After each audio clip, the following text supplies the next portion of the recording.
Mr. Shofit?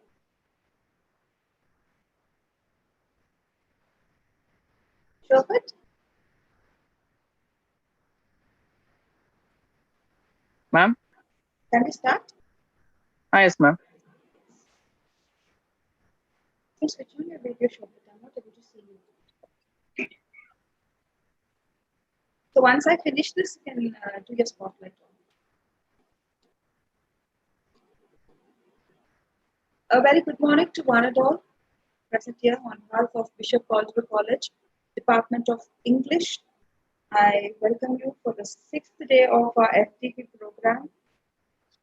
We have a solid of 65 participants. For the past, 100 participants, actually, we would be getting more participants in. And regarding the topic that we were having every day was, it was coming in a way that it has a connection to the next day program. Today we are having Mr. Shofit with us. He's assistant professor from John's College, and he's here to speak on absurdism. And when me and Benson sir were choosing this topic, absurdism, many of us are not aware of the topic. It was because, when we were kids, we were learning about abstract of noun, in noun. And people confuse with abstract and absurd together. But absurdism is somewhat very much different. So I would like to share 2 points what I know about absurdism, like giving an introduction to what Mr. Shofit is going to share with us today. So actually, absurdism, it is actually, it is talking about how to live and to search the meaning of life and death. So it is in a philosophical stance, it talks about efforts of humanity to define or limit or exclude the inherent meanings of anything, which talks about human existence. And on Monday, we are going to talk about existentialism, actually. But absurdism, though it talks about human existence, it is not an existentialism. So the meaning of absurdism has been originated by Albert Camus, and he very much, he was an existentialist earlier, but he came out of an existentialist and he claims himself to be an absurdist. So the suicide theory comes from absurdism, and it's a very interesting topic. And when we delve deep into it, we will know the true meaning of human existence. And yes, it is absolutely different from existentialism. So Camus constructed his own original edifice of ideas and key terms of absurdity of life and death issues. Today in this COVID, everybody, we think about life and death. And coronavirus is again talking about absurdism. We are scared of life and we are searching for the meaning, everything. But again, that is absurdism. So we are here to listen to a detailed topic on absurdism. Mr. Shofit is here to give a clear idea. We were having him yesterday for a skill development program. I hope he would be giving. He is a vast reader, and I am very pretty sure that he is going to give a very detailed, detailed study or detailed explanation on absurdism today. I welcome Mr. Shofit. I welcome you for the FTP program. I hope I'm looking forward for absurdism. I love existentialism, but here it is the opposite of existentialism. So I would like to. I'm looking forward to listen to your talk, and I give the session to you, Mr. Shofit. You can carry on. You can put your spotlight on we are recording it. Thank you. Ma'am, can you on India? Ma'am, can you spotlight my video?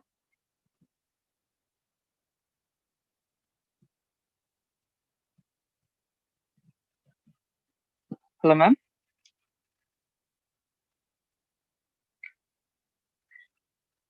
spotlight now.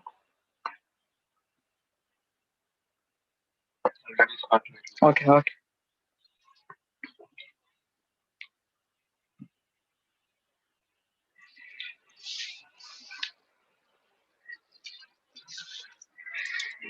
Hello, everyone. I welcome you all to this session.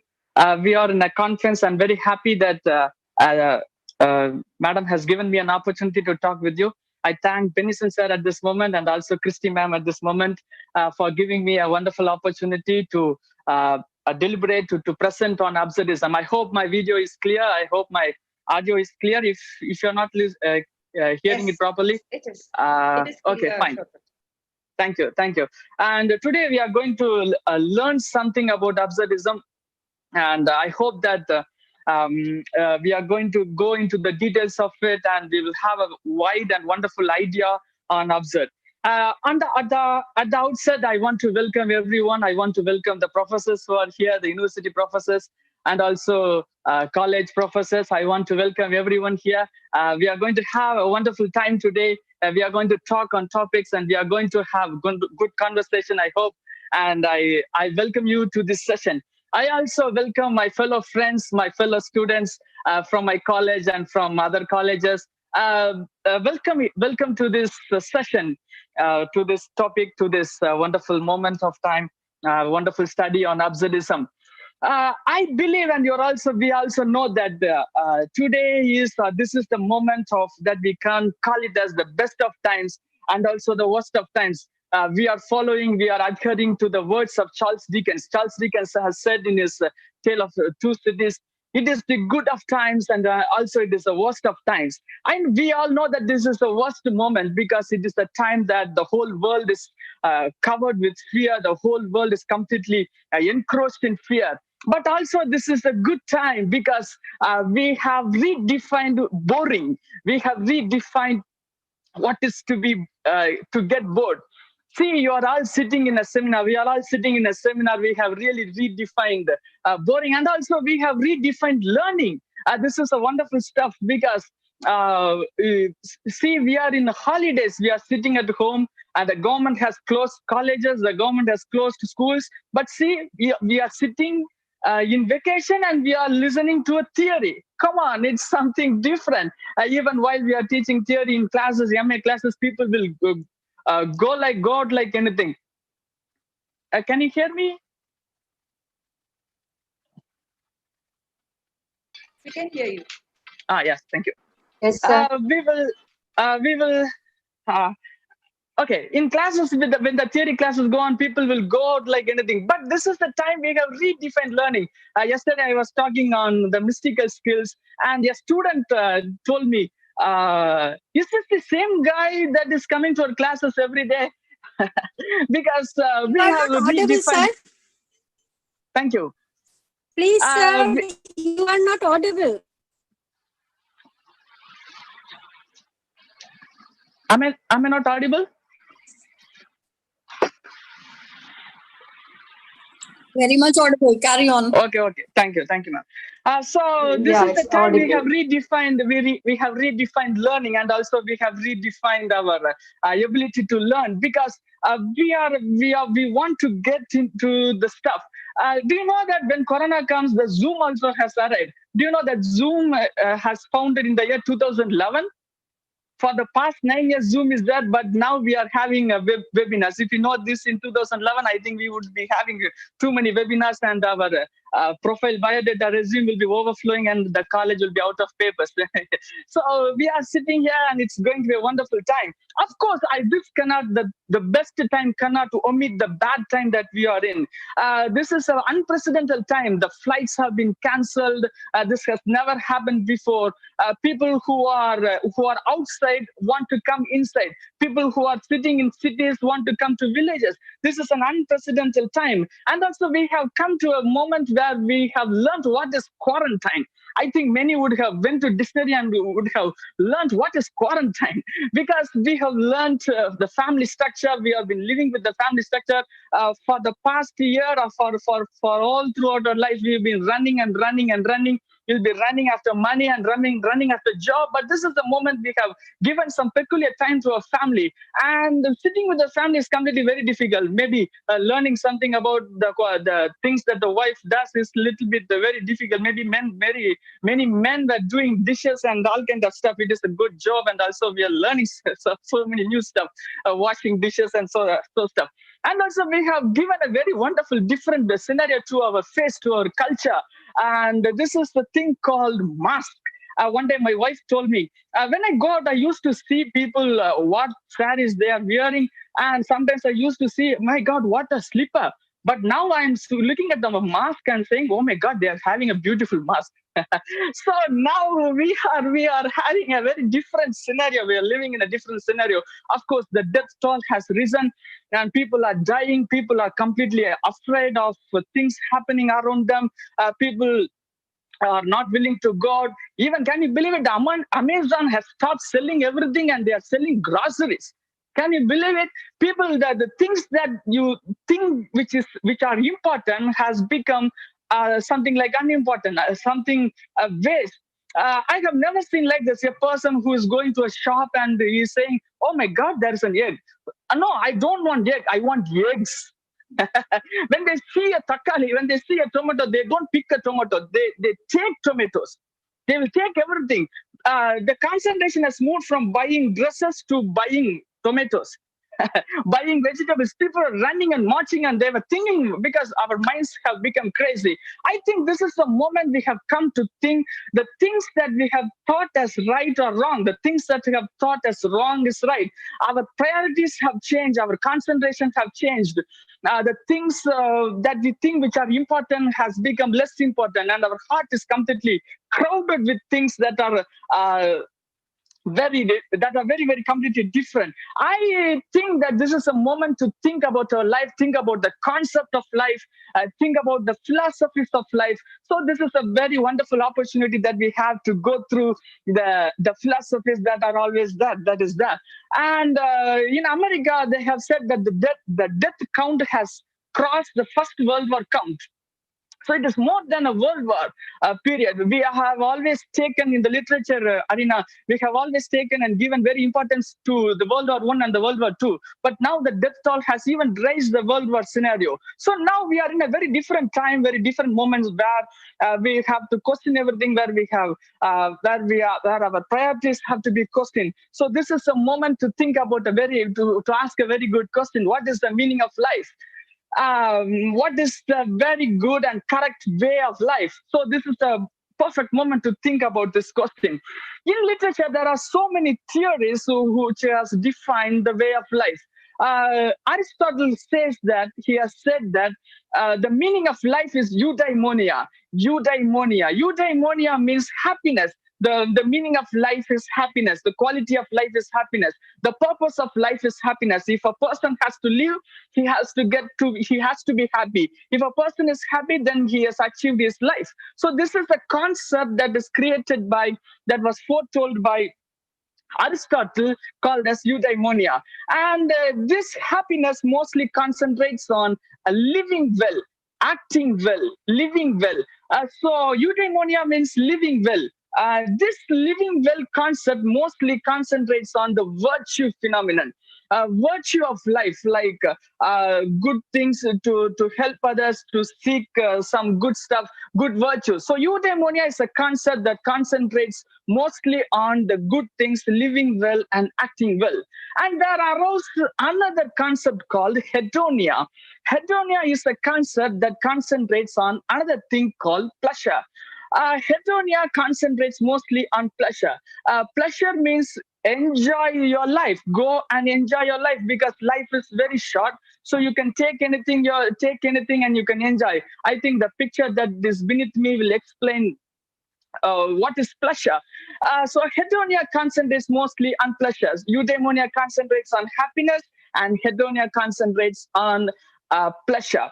And there are another man named Thomas Aquinas. He is a Catholic priest, and he has said that the meaning of life is happiness. Of course, it is happiness. Most of the theories that depicts the philosophies of life mostly concentrate on happiness. And still, happiness is one of the highest goal to be achieved, highest goal for life. Okay, this guy also concentrated on happiness, but he said that happiness it doesn't come from virtue, and also happiness doesn't come from pleasure, but it is something that comes from a thing called beatific vision. He calls it as beatific vision. He says that the meaning of life lies in beatific vision. What is beatific vision? The beatific vision is the one where the happiness comes from God.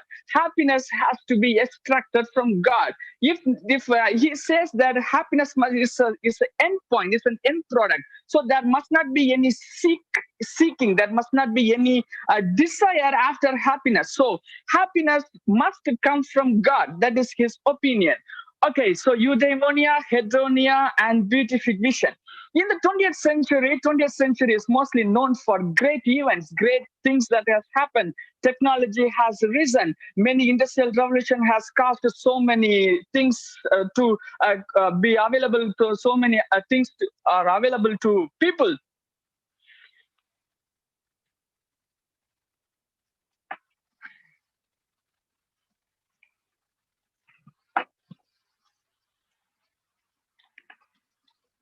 I hope the back screen is a little bit clear now. Okay, the 20th century has risen to many things like World War, and once there is an increase in technology, and on the other side there is World War and the Great Depression and recession also happened. So this thing has questioned the theories that were there before. It has questioned every theories that these people have posted. So this thing has given rise to the 20th century, has given rise to one phenomenal rise called there is no meaning in life. Life is completely meaningless. You can extract nothing from life. Life is completely meaningless. That is a phenomenon that has risen in the 20th century. Many philosophers, many scholars have risen, and they have projected the thing called there is no meaning in life. There arose a small and a great voice called the man is a useless passion, and it is meaningless that we are born, and it is meaningless that we die. So meaningless of life has risen heavier in the 20th century just because of the world wars. But as I have already told you, we are in a scenario which is higher than world wars. We are in a scenario. If you cannot see the screen, don't worry. Just listen to my words, because my words are more important than the screen. So you can listen to me, and you don't have to read everything that is in the screen, because it will move very fast. Okay. It is meaningless that we are born, and it is meaningless that we die. So this is the concept that has risen, that life is completely meaningless. And a person named Albert Camus, he has also said that the question of the meaning of life is a very important, vital question. It is the urgent need. We have to answer this question. As I have already pointed out, we are in a scenario which is higher than World War. We are having an enemy. We are facing an enemy which is an invisible enemy, and people are dying. We are living, we are sitting, by God's grace, we are sitting, and we are fine. But people are dying. Many people have died, more than the World War. So we are in a scenario which is higher than World War, and this is the right exact time to ask the same question. What is the meaning of life? Because the things that you have thought as important has become less important. The things that we have kept as a first priority has become the last priority. The things that we have kept at the top has become the bottom. So this is the moment to ask a very important question, the urgent question, which is, what is the meaning of life? Albert Camus says that this is a very important question, and he has given the answer, a wonderful, straight, blunt answer. What is the meaning of life? Albert Camus answers, there is no meaning, so go and commit suicide. No meaning in life, commit suicide. So this is the starting point of absurdism. Absurdism begins with an answer. There is no meaning in life, therefore go and commit suicide. Okay, so absurdism starts from this moment. Absurdism, you would have heard this term absurdism while in classes, and you would have learned this word. But maybe I will shed more light on the term absurdism and also ism for young scholars and researchers. Maybe when I say the word absurd, your mind will click and go to this one scenario, which is Waiting for Godot by Samuel Beckett. this is a very dry drama, but there is a movie also in that, and we in our college we used to screen that, and people will shout and scream and cry, my God, stop this movie, because it has just one scenario. This is a backdrop, and the characters will go on talking and talking for more than 2.5 hours. So it concentrates on, this is an absurd drama. The people there, the stage represents a very different predicament of life. The stage represents the state of a person. So Samuel Beckett and others, Harold Pinter, and so many people have deliberated on this idea, and you would have heard this term. But I want to say here, absurdism is not absurd drama. It is completely a different idea from absurd drama. If I want to say that absurdism is an elevated thought than absurd drama. Absurd drama is just the beginning, or it is at the beginning stage. Absurdism can be called as it is the end point of absurd drama. The absurd drama also carries another name. Absurd drama has another name called the theatre of the absurd. The theatre of the absurd. So theatre of the absurd is the first technical word that is given to the absurd idea. The theatre of the absurd is the word that is coined by a man named Martin Esslin in his work called The Theatre of the Absurd. He is the one who first coincided or first gathered all the dramatists who have showcased or televised or dramatized the absurd scenario. He has gathered everyone and named it as the theatre of the absurd. He has given and starting enlightenment on the term absurd. What he says is that absurd is originally out of harmony. What is absurd? Something that is illogical, something that is irrational, something that is weird, something that is stupid or covered or whatever you can call it like that. So absurd is mostly something that is illogical, something that is out of mind, craziness, weird. Oh my God, what is this? So this is absurd. So he has termed the definition. He's given a definition, a small definition for absurd, and also he has given a brief definition over the concept of absurd. Not the word absurd, the concept of absurd. What is a concept called absurd? Absurd is a concept which comes when a person is cut off from transcendental and religious roots. So absurd is something that comes when a person, not audible. Am I audible? Yes, sir. Yes, sir. Yes, sure. Okay, Yes, you are audible. Thank you.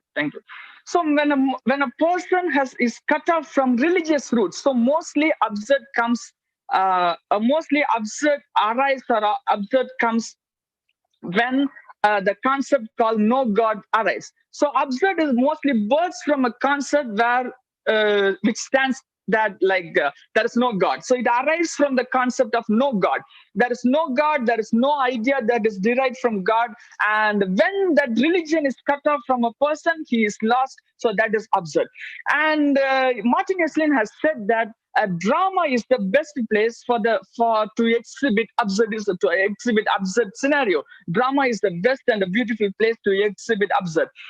But absurdism says that novel is the best genre to exhibit absurdism, so exhibit the absurd phenomena. So absurdism mostly concentrates on the novel part. Theatre of the absurd concentrates on the drama part. So every novel or everything that exhibits, every novel, every genre that exhibits novel it exhibits the phenomenon called absurdism. So absurdism is mostly a philosophy rather than a concept. So from a concept, absurdism has developed into a philosophy. And the propagator for absurdism is Albert Camus. He has written in his essay named The Myth of Sisyphus. The Myth of Sisyphus is the work which has exhibited the wonderful thing called the absurdism. And there's a lot of difference between absurdism and existentialism. I don't want to touch on existentialism because tomorrow you're going to listen to a wonderful lecture on existentialism. And just I want to make a point here. Absurdism is the higher dimension of existentialism, or absurdism is the birth. Is the son of existentialism. It has risen out of existentialism. It is the peak of existentialism. It is a throne of existentialism. Existentialism has deliberated that the human nature is absurd, and it has stopped on that. And mostly the existentialism concept works on the phenomenon, or concentrate more on the phenomenon that there is no God. Okay, so life is absurd, the human nature is absurd, the human nature is nausea, and Hello? Excuse me, sir. yeah. Hello, sir. It is not audible. Oh, It is audible. Can you actually. hear my voice, sir? No, your voice only is breaking, ma'am. I think your Sir, connection it's is- not audible. There is some problem at It's your not end. audible, sir. Can you hear my words? ma'am, your voice is breaking, ma'am. I think there is a problem with your net, I think. Thank you. Okay, so existentialism mostly concentrates on the human nature, or mostly concentrates on the thing called there is no God. But the absurdism, it says that it moves from the thing called absurd, and mostly it concentrates on the response for the absurd. So we will learn the absurdism right now. Okay, Albert Camus has given the wonderful answer. There's no meaning life, therefore everyone go and commit suicide. Of course, this is the exact answer, but it cannot be the answer. It cannot be the solution, because the solution cannot dwell on the elimination of a person. So he says that he rejects this idea, he rejects suicide, and from this point, he begins to explain his theory called absurdism. So the answer is suicide, he rejects it, and we move on to the philosophy called absurdism. What is the concept of absurd? The concept of absurd is the very important thing in absurdism, and I will explain it. What is absurd? Absurd is the confrontation between, excuse me. Thank you. The concept of absurd is the confrontation between the man and the universe. This is absurd. The fight between man and the universe is absurd. The fight between my desire and the provision is absurd. The fight between my desire to excel and the possibilities that are there is absurd. I want to pass net and the world is not giving. That scenario is absurd. I want to get married and I'm not getting married. This scenario is absurd. I want to do something and the world is not giving me. This is absurd. So absurd, the concept of absurd is very simple. I want to do something and the world is not giving. I want to find the reason why these things are happening, but the world is not giving me answer. It is just giving me chaos to me. So this confrontation means fight. This fight between man and the world is absurd. Okay, so this can be called as the absurd ambience. This is the word that I have given. So absurd is the fight between the man and the world, that my desire and the provision, my desire to excel, and the world is not giving me. So there's a difference between the definition of the word called absurd. There is a difference between the concept called absurd, but there is another thing called philosophy called absurd. So this is the philosophy called absurd, the fight between the man and the world. Okay, and after saying that this fight is the beginning, this fight is absurd, Albert Camus says that when this absurd starts, when this absurd starts, so the world is absurd, a man is trying to find the answer, and that is absurd. When this starts only when man asks the question, why? The moment a person asks the question, my God, why this is happening to me? Why this thing is not working? Why I am trying to ask the question and I'm not getting answer? When the moment you ask the question, why, absurd will start. So begins is very important. The world is absurd, the nature is absurd. The moment you think, why this is happening, then the absurd will begin. So begins is very important. Awareness is very important. This is the starting point of the absurd. So the moment why, when the day when why arises, that is the starting point of the absurd, and that thing is called as absurd feeling.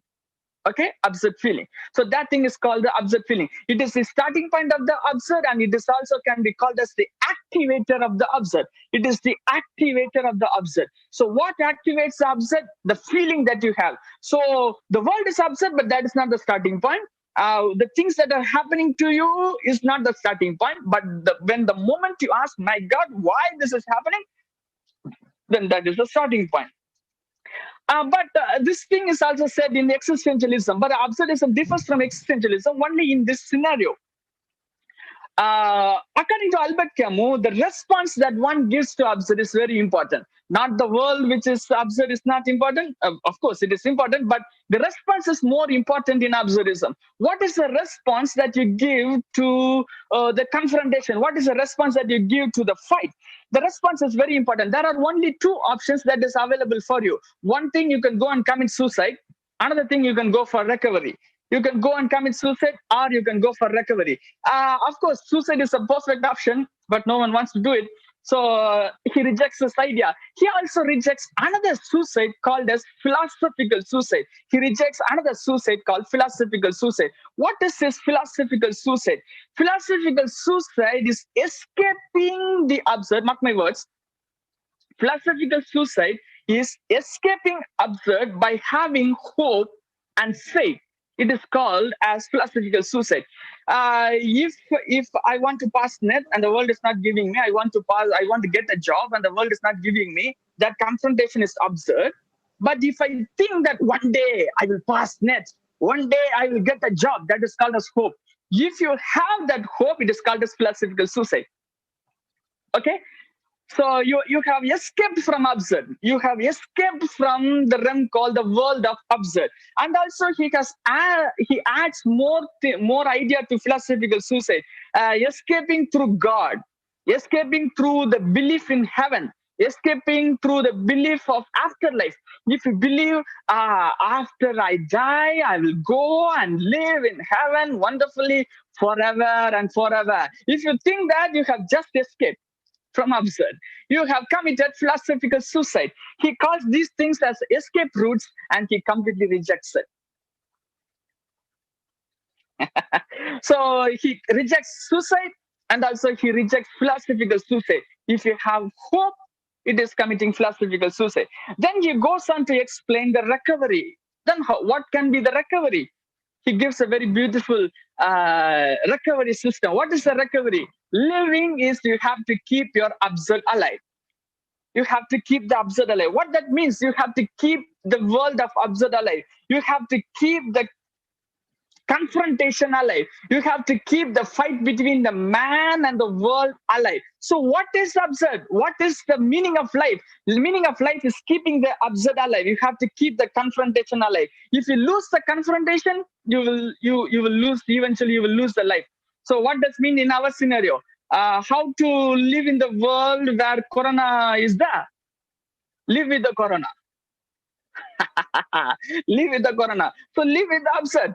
Of course, we are going to do that. Of course, eventually that is going to be the answer. So what is the meaning of life? Life is in the absurd. Life is in the absurd. If you escape the absurd, you will lose the meaning of life. If you escape from the absurd, you will lose the meaning of life. So he rejects suicide, he rejects philosophical suicide, and he said that life is in the absurd. You have to live it. You have to keep it. So this is the concept of absurdism. What is the concept of absurdism? Life is in the absurd. You can say it in your, you can shout it. Life is in the absurd. Life is in the absurd. So that is the absurdism. That is a single definition, a single word, single sentence that comprehensively covers everything. Life is in the absurd. And to live this life in the absurd, he gives ideas. He just ends there. He gives some ideas how to live this life. He gives 3 capsules for you to eat and for you to live in the absurd. 3 ideas. One is absurd revolt, and then he says about absurd freedom, and the third thing is absurd passion. These things he gives as a capsule for you to enhance absurdism, enhance the way of life in the absurd. What is absurd revolt? Absurd revolt is you have to keep the confrontation, you have to keep the fight between, you have to fight your own need, you have to fight the answer, you have to fight the reasons that is given to you. So that is absurd revolt. And absurd freedom, he calls another thing called absurd freedom. This absurd freedom concentrates on the thing called religion and no God theory. He says that you should not accept the freedom that God gives. That is committing philosophical suicide. You should not say that someday or in the future I will be okay. Someday in future everything will be all right. Someday in future I will lose the absurd and I will be happy and I will be smiling all day. No, that is not going to happen. You should not accept the freedom from God. You should live in the freedom called absurd freedom. So that he calls it as absurd freedom. And then he calls it as absurd passion. Absurd passion is enjoying this moment every day with the things that has been given to you, with the revolt, with the freedom, and live to the maximum. Live to the maximum, because Albert Camus also believes that the life ends in death, because he doesn't believe in the afterlife. So end is the only reality. The only reality that is there is death. There is no other reality. The only reality that is available is death, because he calls suicide as the original reality. So end reality is death, so you cannot choose suicide. Therefore, live in the absurd till you reach the only reality called death. So unless before you reach the reality called death, you have to enjoy. Maximum is living. Maximum is living. Maximum, you have to eat maximum, enjoy maximum. And that is the only way of life. He calls these three things as the consequence of the absurd. Consequence of the absurd. That is the one word that represents the three phenomena. The absurd revolt, the absurd freedom, and absurd passion is completely called as a consequence of the absurd. So how to live this philosophy? Life is in the absurd. Keep the confrontation, that is, keep the consequence of the absurd and live your life. Albert Camus is very happy that by the sheer act of consciousness, he has transformed the invitation to death into a rule of life. So this is the basic philosophy of absurdism. Albert Camus then goes on to explain this absurdism. He gets the help from Sisyphus, and Sisyphus, the myth of Sisyphus, it is from a Greek mythology, and he takes it from there and he puts it in the concept of absurdism, and he gives a beautiful explanation to absurd. What is the Sisyphus idea? This guy is a Greek mythology, and this guy has received a punishment from gods of eternally rolling the rock to the top of the mountain, wanted to see the rock come down. So what is his punishment is he has to pull the rock to the top, and he has to wait, the rock will fall down, and then he has to come down and he has to pick the rock up and he has to go up. And then he has to lose it and the rock will roll down. So this rotation will happen forever. I think this GIF is not very literally working, but if you can concentrate and you can see, he's taking the rock to the top, and after that it will come down. I think this picture will depict it very clearly. Rolling the rock to the top of the mountain, only to see it come down. Okay, he takes this idea from Sisyphus and he places into the concept called the consequence of the absurd. So he says that you have to live in the absurd, you have to live with the absurd. So that means you have to live with the absurd means he gives idea called the consequence of the absurd. You have to keep the consequence of the absurd. And he gives this idea, he adds the idea from Sisyphus to the consequence of the absurd, that it has to rotate, it has to move, it has to be a forever phenomenon, it has to go on and on and on. So he says that the consequence of the absurd is not the one-time concept, but a lifetime concept. It should be there all throughout your life. The moment you have absurd feeling, which is you called as why this thing is happening, then you have to stay. You should not escape. You should not stay. You should stay with the absurd, and you have to live and live and live. Not for one experience, you have to move on forever and ever. So what does this concept means? That the consequence of the absurd must move from one experience to another. You have to keep the consequence of the absurd from one experience to another. You have to move it from one experience to another. See, the consequence of the absurd is moving from one experience to another and to the another experience, the next experience. You have to carry it to the next experience. I call this as absurd recurrence. Camus didn't name it as absurd recurrence. I have named it as absurd recurrence. Okay, so that I could generalize the point. So he concentrates more on the quality of the experience, quantity of the experience rather than the quality of the experience. The quality of the experience goes off the roof, and only the number of experience that you have. So keep the consequence of the absurd and go on and on and on and on and on and on. and live forever. So that is you have to reach until the death. So absurd recurrence must come until the thing called death. You have to carry on the conflict of the absurd to the death. So what does it mean is the conflict of the absurd must transfer from one experience to the next experience and then to the next experience, and it should only end in death. Okay, so this is the basic concept of absurdism. So absurdism is what is absurd? The confrontation between man and the world is absurd. It begins when the moment you ask the question why, and then you have to live in the absurd. You should not escape by hope. You should not escape by faith. You should not escape by calling on God. You should not escape by afterlife concepts. You should live in the absurd. You have to keep up the confrontation by 3 capsules: the absurd revolt, the absurd freedom, and the absurd passion, which is called as the consequence of the absurd.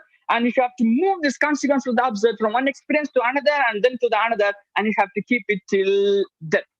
So this is the full philosophy of absurdism. Albert Camus doesn't stop there. He explains, he puts it in practice.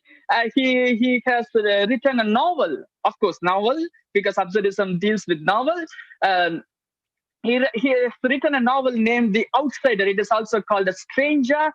So Outsider. In this novel, he has beautifully portrayed what he has written in the myth of Sisyphus, what he has given as a philosophy, he has portrayed in the novel called The Stranger. In this novel, the main character is Merceau. And this guy, the novel begins with a wonderful line. This is the line that the novel begins. Mother died today or yesterday, I don't know. See, he was sitting near the coffin and he doesn't remember when his mother died. And at the vigil, when his mother's coffin was there at his house, he will sit there and he will sleep because he's an absurd man. He's an absurd man. He doesn't care about whether his mother died or whatever. So after his mother has died, this guy went out and he meets his typographer named Mary. And he asks her to come, and he goes to beach. He watches TV, and eventually he goes and sleep with her. So this happens on the day of the death of his mother. So this guy is an absurd man. And also the novel also gives another scenario. One day he was going to the office, and the boss was calling him, think and tell me, I want to open a branch in Paris, so think and tell me whether you want to go to Paris. So this guy answers, no problem, I'll go right now. So the boss shouts at him, you are a guy who doesn't have any passion. You are a stupid fellow. The boss will go on and on. So this is the absurd man. He will accept every scenario. He will accept everything. And he has no future, no hope or whatever. So he accepts everything. And the second part of the novel, he will be given a punishment because he has done some murder. And the story shifts to some other level. And the magistrate comes and asks, Merceau, there is an allegation against you. What you are trying to say? Do you know what this guy says? I have told it already. I have told it too many times. My mouth is so very weak and I cannot talk. So I will not open my mouth and tell it to you. So he says that, how many times do I have to yell and say this thing to magistrate? If I am there or if you are there, we will say everything. No, I am an innocent. I have done nothing wrong. We will say and we will try to escape. Okay, can you get the idea? You should not escape. Everything that happens must happen and it has to happen. And the response that you give, it should not be hope. So this is the idea. And the deacon comes and says that you are going to die, and the magistrate eventually he'll get angry and he will condemn him to death. So what will happen is a deacon will come and he'll say, this is your last moment, so accept God, and so that you could go to heaven. So this of course, the absurdism concept will come and end in only this concept. And so he says boldly, I accept death rather than God. So he goes and embraces his death happily, and he dies happily. He's a happy man. An absurd man is a happy man. So this is a very good concept. Accept your wife, and that's a happy family. So something like this. Absurd. Live with the absurd. Not there's no other option, so you have to live with the absurd. Okay. So this is the concept. Life is in the absurd. You have to live with it, and it has to move from one consequence, one experience to another, and eventually it must end in death. So this is a wonderful concept called absurd. So here ends the concept called absurd. And there arises another concept called neo-absurdism. Neo means new absurdism. And this thing is not there. There is no term called new absurdism. There is no philosophy called new absurdism. There is no writings called new absurdism. It is absolutely my creation. So I have researched on absurdism. I have researched on this topic, and my PhD is on absurdism. I have researched, I have applied the theory of absurdism in the contemporary era, contemporary topic, or contemporary novels, and I have deliberated and found something different. So I have called it as new absurdism. I'm happy to share this. So don't go into detail. Just whether I'll be whatever. Just accept it. And if it is not good, reject it. Okay. So don't blame me for anything. I'm not Albert Camus, or I'm not the big philosopher. This is the new absurdism. Okay. I researched on contemporary novels, and I found little bit difference in the one scenario, that the consequent absurd must move on completely forever till death. Of course, a person starts life in the absurd. He starts with the life in the absurd. He starts to rotates. He moves from one experience to another. He goes on like this and like this, but he doesn't end. He doesn't keep that phenomena till death. So that was my concern. I studied in contemporary characters. I took many novels and took 7 to 8 novels, and I have studied on this, and I found that the characters, the contemporary characters, doesn't stay fruitfully till death. So I was thinking on too many concepts. I was reading books, and I was trying to find why this thing has happened. And accidentally, I want to say this, accidentally, I fell upon a book written by Jean Baudrillard. He has written a book named Simulation and Simulacra. I hope that you would have read his book. He's a wonderful philosopher. This guy is a postmodern philosopher, and he's one of the progenitor, or he's one of the forerunner of postmodernism. This guy's works has deliberated or has formed postmodernism, one of the foundation stone for postmodernism. So he has written many novels, many works, philosophical works, and you can read his works also. Of course, your mind will go crazy after you read this.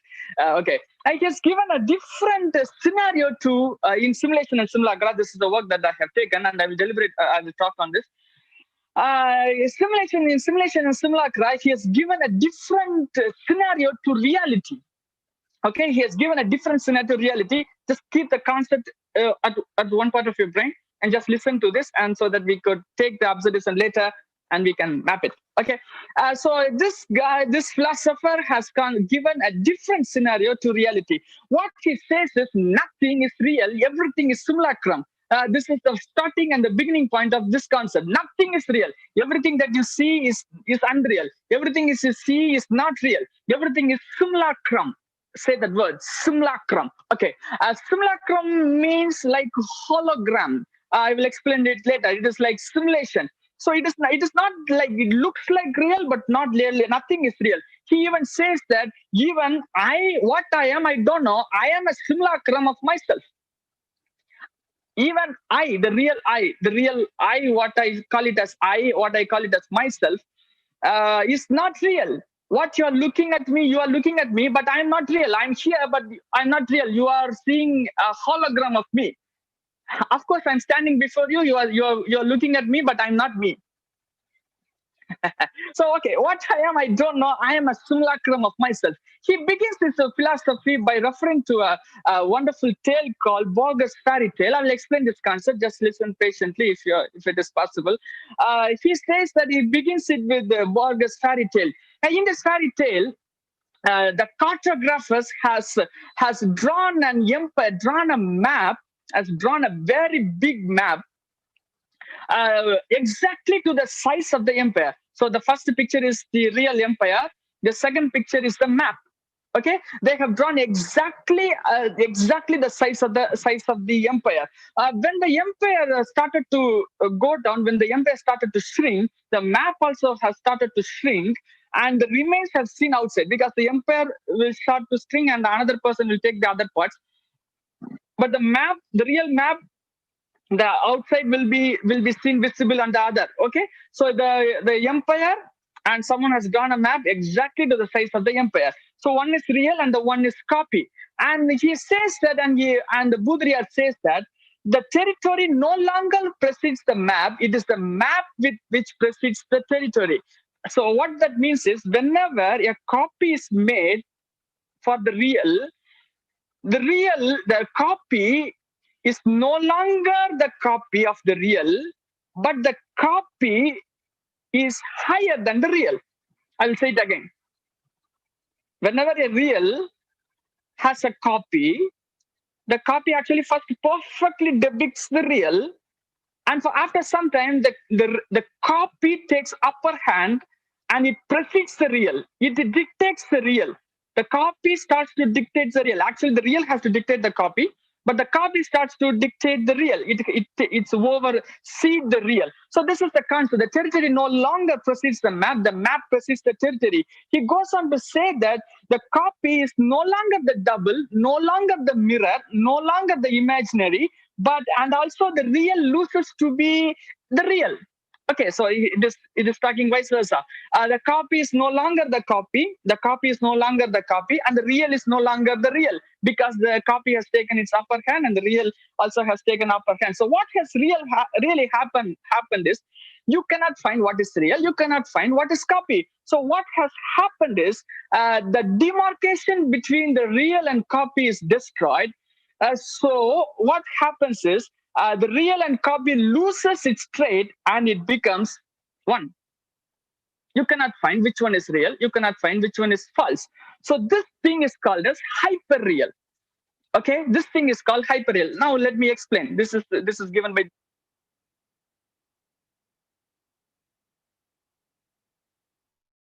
real is different from imagining. Okay, copy is explain it with an example. A person is faking fever. Okay, a person is faking fever. So what he can do? Is he can sleep. He can act with his face. My God, I'm having fever. I'm so dull. I will not go to school today because I'm having fever. Of course, everyone would have put that drama, especially on Monday. Okay, every Monday we'll have a fever, and I will pray to God on Sunday. My God, I need to have fever. And I will give a tip too. If you keep a vengayam onion near your pillow, you will get a fever. Okay. So okay. What I was saying? Fever. If a person is faking fever, he will act as if he is having fever. But when a person simulates a fever, he will have the symptom. He will literally have a fever. So you cannot find whether this guy is acting or this guy is faking.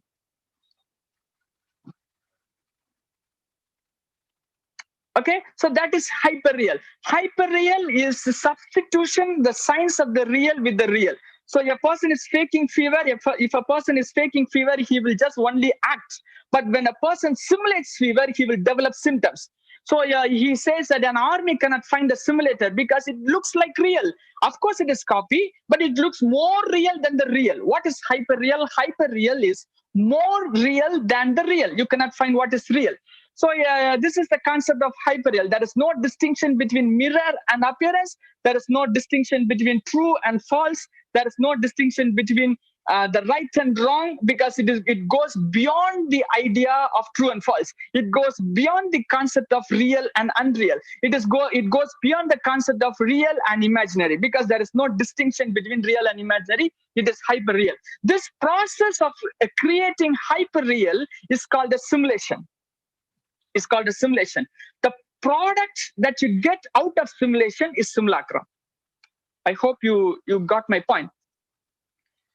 Okay, real, copy, duplicates, then the copy overtakes, and you cannot find which one is real, you cannot find which one is copy. This process is called as simulation, and the final product that you get is simulacrum. So this is the concept. When the real is represented by a copy of the real, the copy begins its function of simulation. Though it is the perfect copy of the real, It no longer mirrors the original, but makes its own functioning. It starts its own functioning. It is like creating a robot, and the robot starts to make its own functioning. It is like a AI, artificial intelligence. Artificial intelligence is what we are looking at right now. It is blooming right now. It will, of course, it will be very active in the near future. And now we are having mobile phones and we are having laptops. Just we have accepted laptops and computers and cell phones and 4G data. We will soon have robots. And of course, there will be a day when a robot will be sitting near me, and I and robot will be talking to you. That thing is coming very soon. So it is like artificial intelligence. It is like a robot functioning on its own. It is completely cut off from the original or real, and it has no connection with reality whatsoever. It has no connection with reality. It is completely cut off from the original. He says that from when the real is represented by the real, it goes to simulation in 4 stages. Jean Boudria says it takes 4 stages. So that stage, the first stage, it perfectly represents the real, and then it goes to the next stage where it works against the real, and then it goes to the absence of reality, and finally it reaches the stage called simulacrum. So he calls it that first, second, and third, and fourth phase. The first phase is good because it perfectly represents the real, and the second phase is called as bad because it negates the real. It negates the real. Of course, first it represents the real, and then it negates the real, and after that it takes its wings and it goes on to the next stage, the final stage called a simulacrum. So I have taken this and I have applied it to absurdism. Jean Boudria's words to absurdism. I have applied it to absurdism. So according with the perspective of Jean Boudria, with the lens of Jean Boudria, what is absurdism is, what absurdism has done is, that is life in the absurd has done is, it has replaced the life's reality with absurd reality. I think you will agree with me. He says that there is no meaning in life. So therefore, live the absurd. Live the life of absurd. He has replaced the real with absurd reality. He has replaced the original way of life with absurd reality. And he says that this thing will go on forever till death. So that is the concept of absurdism. He says that this will go on forever and forever without any stop till absurdism. But according to Jean Boudria, it will not go on forever. And he says, he calls it as the first stage, which is the good appearance. So applying Jean Boudria to absurdism, what Albert Camus said is just he has stopped in the first stage itself. He says that first stage is the end stage and it will go on forever. But according to Jean Boudria's words, a reality, a perfect reflection of reality, will appear in a good stage for some time, and then it will take wings and it will enter the second stage, which is bad appearance, and then it will consequently take the third stage and consequently take the fourth stage where it has no connection with the reality whatsoever. It has no reality. It has no connection with the reality. It is completely hyper-real. So absurd reality, when you start to follow absurd reality, the absurd reality will start to have wings. It will start to work on its own. Though it is an unimaginary way of life, it starts to work on its own and it will reach a place called simulation. It will reach a place called simulacrum, where it has no connection with the reality whatsoever. It has nothing to do with the reality. It will not reflect the reality. It will work on its own, and it is simulacrum. I have called this new world as absurd, simulated absurd. This is the term that I have given, simulated absurd. This world, this phenomenon, this new world, this birthing of new world is called simulated absurd. I have extensively studied on this, written more than 200 pages on it, and it will be on books someday. And I have given a definition. When the consequence of the absurd transfers from one experience to another, it gains momentum. When the consequence of the absurd moves from one experience to another, it gains momentum and reaches a stage where the simulation process sets into action and starts its own simulacrum, where the consequence of the absurd is nil. So this is a definition that I have given for simulated absurd. What I have said is the consequence of absurd, when it is followed, it will gain momentum. From when it moves from one experience to another, it will gain momentum, and then it will shoot into some place called a simulated absurd. And I have created this world called simulated absurd. So this simulated absurd is very big world than absurd world. So therefore it includes absurd, and also it includes philosophical suicide and death.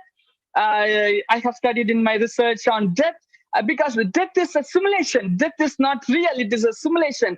In simulation, you cannot find whether it is real or whether it is unreal, whether it is right or whether it is wrong, whether it is true or whether it is false. So even a person even has simulated death. I have studied on the novel called, if you have time, you can read this novel, beautiful novel, The First Phone Call from Heaven.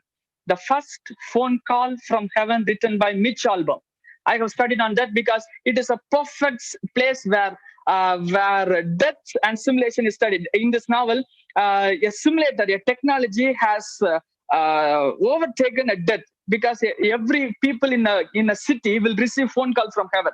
Of course, a guy will be doing it in the backdrop. The guy will be he will take the phone calls from the dead people, and he will encrypt it, and he will call the person. Okay, so everyone will start to believe a technology is simulating, so that the people can receive phone call from heaven.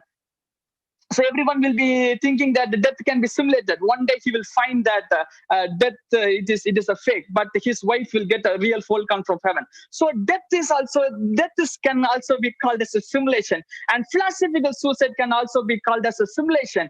Faith is a simulator. Faith is not a real thing. It is a simulation. You cannot say it is fake. You cannot say that it is right. You cannot say that it's wrong, because it goes beyond the level of the opposites, the alternatives. It is a life that is beyond the alternatives. Have you ever imagined that? What is a place beyond right and wrong?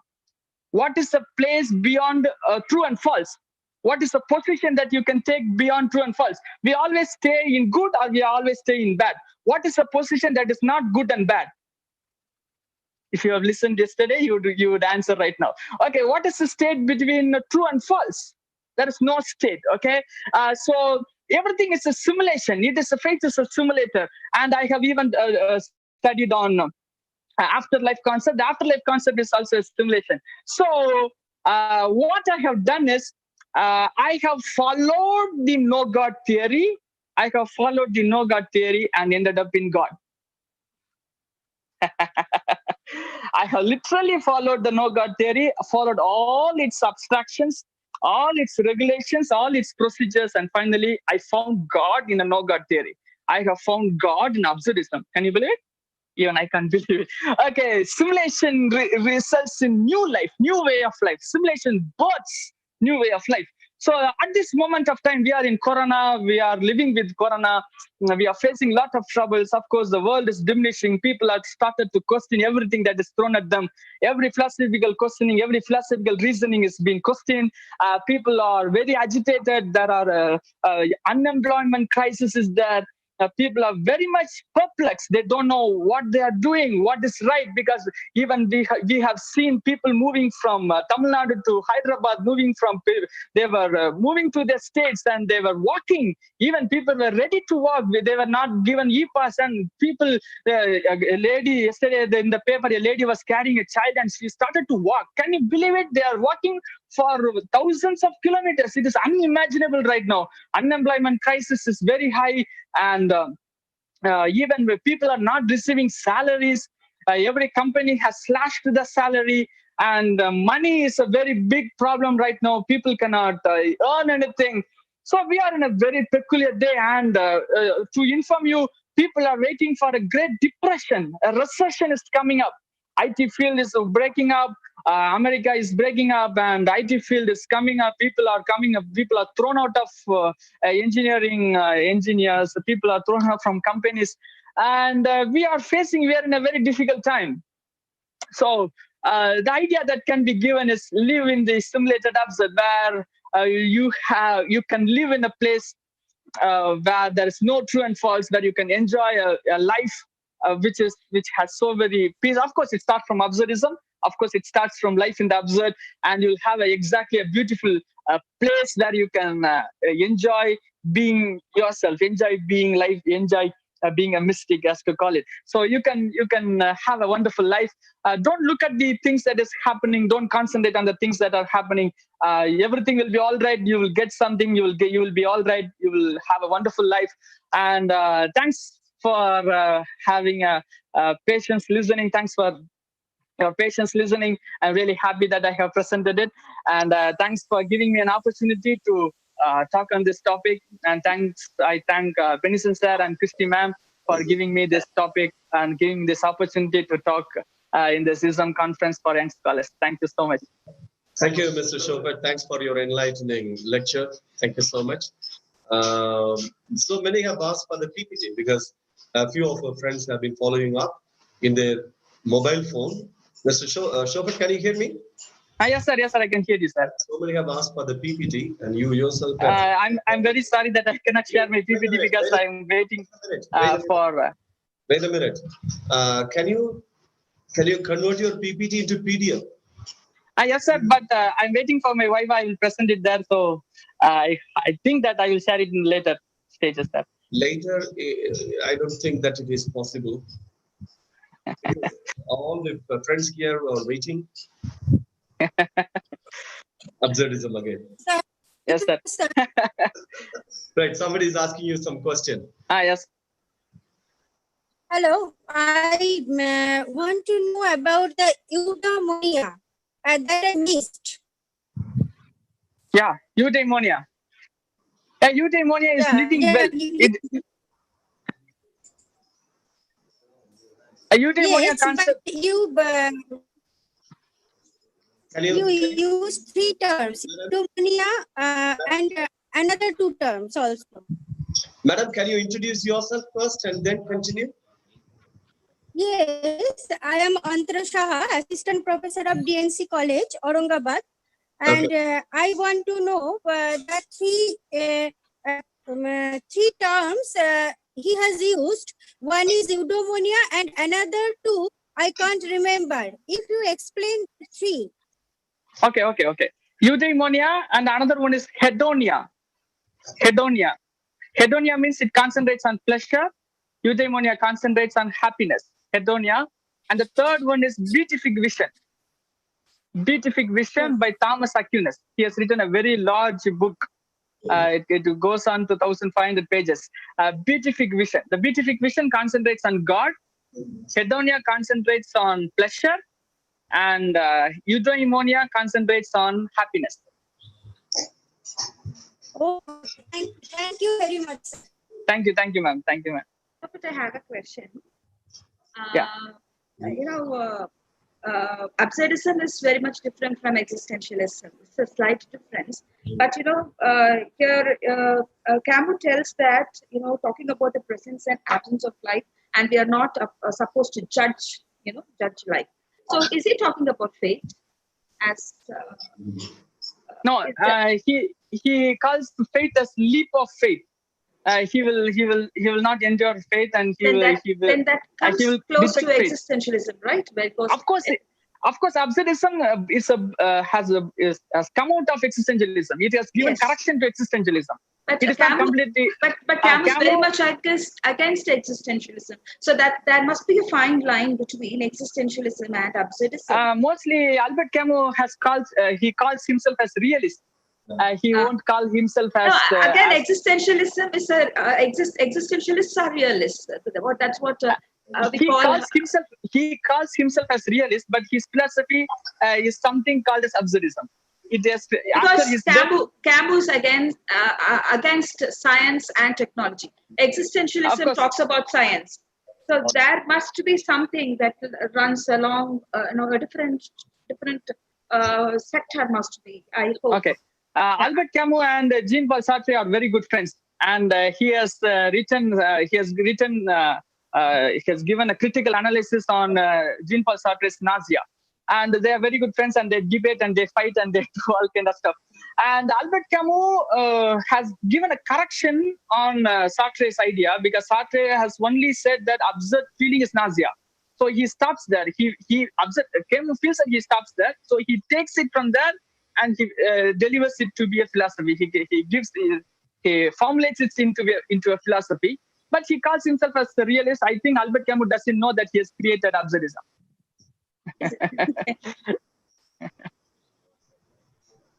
Because absurdism is a word that is not very popular, and if I say absurdism to anyone, they will say, no, I don't think that there is a word called absurdism. They will say like that, because it is a philosophy. Even I had a very, very great doubt that absurdism. Yeah, because when Camus, you were talking about the death of philosophical death. But Yeah. I feel, but when I read Camus, when he was talking about the death in itself. So when you don't find meaning in life, they commit suicide. Again, there is no fate here, but that's what I'm getting confused. Freedom of choice goes for existentialism. Again, how come you say there is no meaning of life and you commit suicide?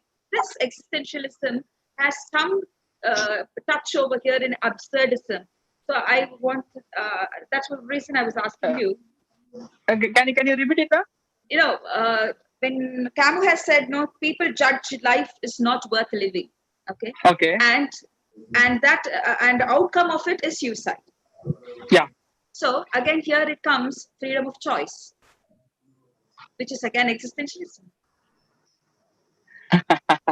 Of course, it has the existential idea, but just it moves from that idea and gives a solution to that idea. So he doesn't believe life after death, right? He thinks that after life. No. Yeah.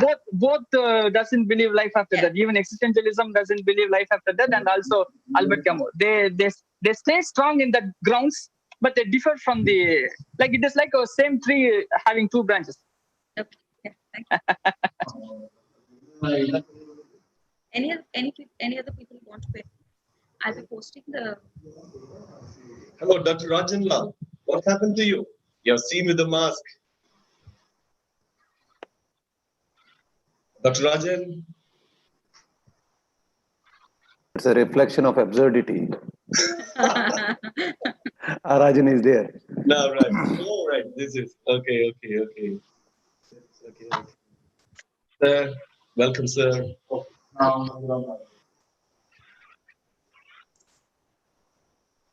Is the TBD ready? Vincent sir can give us a word. Word. Welcome, yes, sir. Yeah, I have welcomed everyone. Without your voice, it is incomplete. Come on. I'm completely mesmerized by this the information this young scholar has on absurdism. I think for the first time I'm listening to though I'm reading, I'm still trying to understand the absurdism, because it is not the same way we understand absurdism one another. But friend, you have done a wonderful job, and thank you, sir. I would like to congratulate you. But thank you so much, sir. Certain observations, of course, are there. Absurdism is not going to stand, because it is the way of thinking. If you ask me, nothing is absurd. Everything is very, very concrete. And that is where we gain the meaning. These theoreticians or great thinkers have drawn us to the level of this discussion that absurdism is very important to understand life.